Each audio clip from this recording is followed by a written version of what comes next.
like you take one Lego block that has the 4 dots and you add it to one that has 6, and how many dots do you have? And you can use it for fractions. You can use Lego math for almost any type of math equations for elementary age children. Yeah. Yeah, Lego has a ton of stuff. Oh, yeah.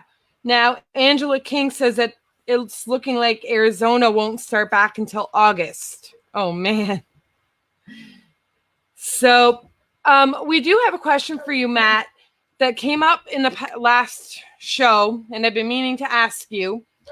Do you have any suggestion as a replacement for W sitting that provides the same type of input? We have one child who does it for calming, and they keep telling his mother to stop because of the pressure it puts on his joints.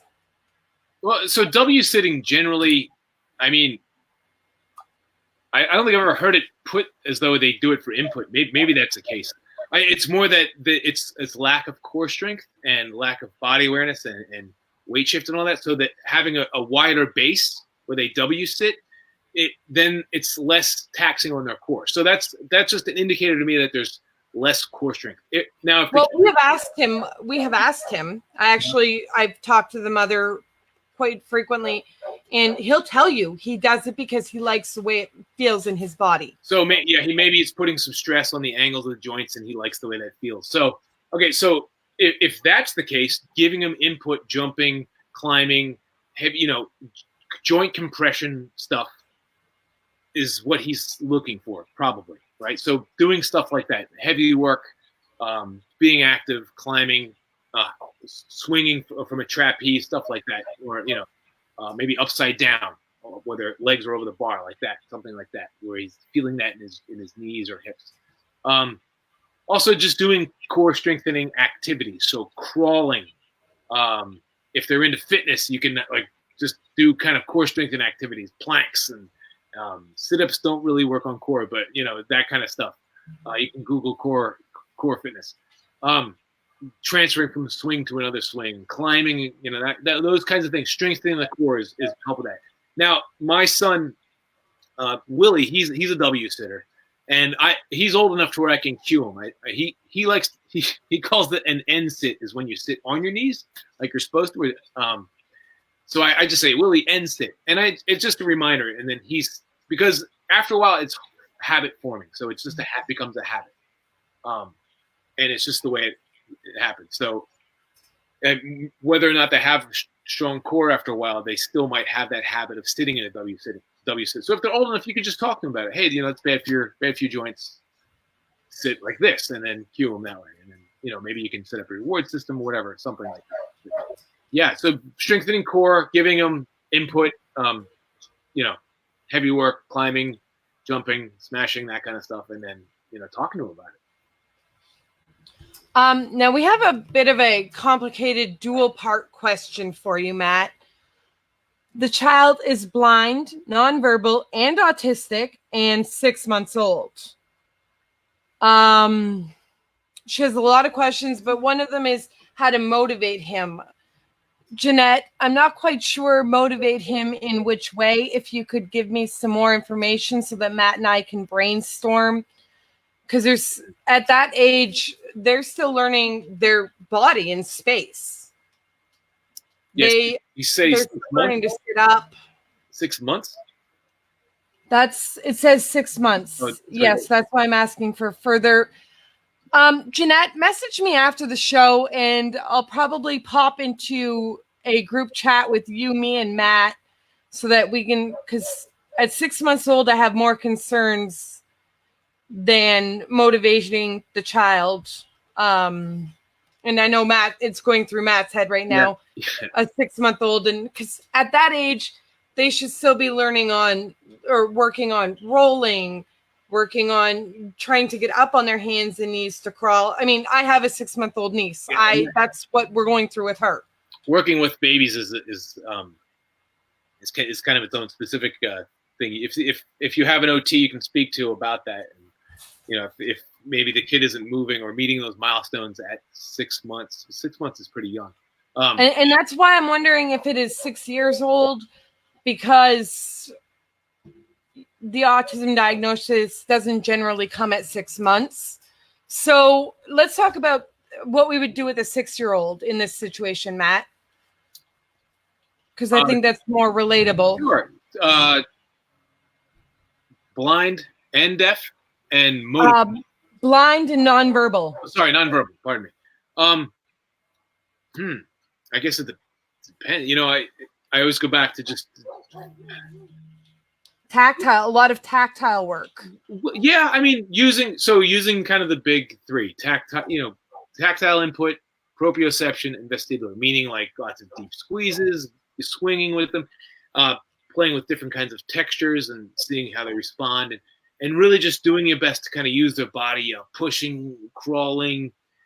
A lot of having difficulty at a very young age is if I don't develop that body sense, then it makes it more difficult to do more higher perceptual and cognitive tasks. So going back to kind of the bottom of that and doing activities like, rolling around on a couch with, helping know where their body is. And if they're blind, it's going to be they're not going to rely on their visual system. So their sense of touch and proprioception is going to be even now, more. Those barrel rolls that the boys showed us last time we were on with the boys, those would probably be beneficial in this case, would they not? Yeah. Any movement activity is great, and I really, unless the kid is coming completely undone after the activity, I'd say you can't really have too much of it. Really, I mean, they're kids. They're gonna naturally do things their body needs anyway. You see kids ping pong around the building or around the room or whatever. It's because they're doing that because their body needs it in order to develop. Right. So when we restrict that movement, the cognitive stuff gets a little more difficult. Now, unfortunately, it is past our time.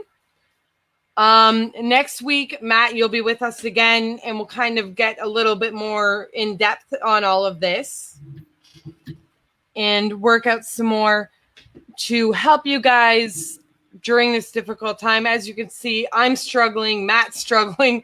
We're right there with you guys. So don't feel like you're alone in this battle of being a parent, being a teacher, and being on 24/7. We understand, and we are here to support you. We have to pace ourselves.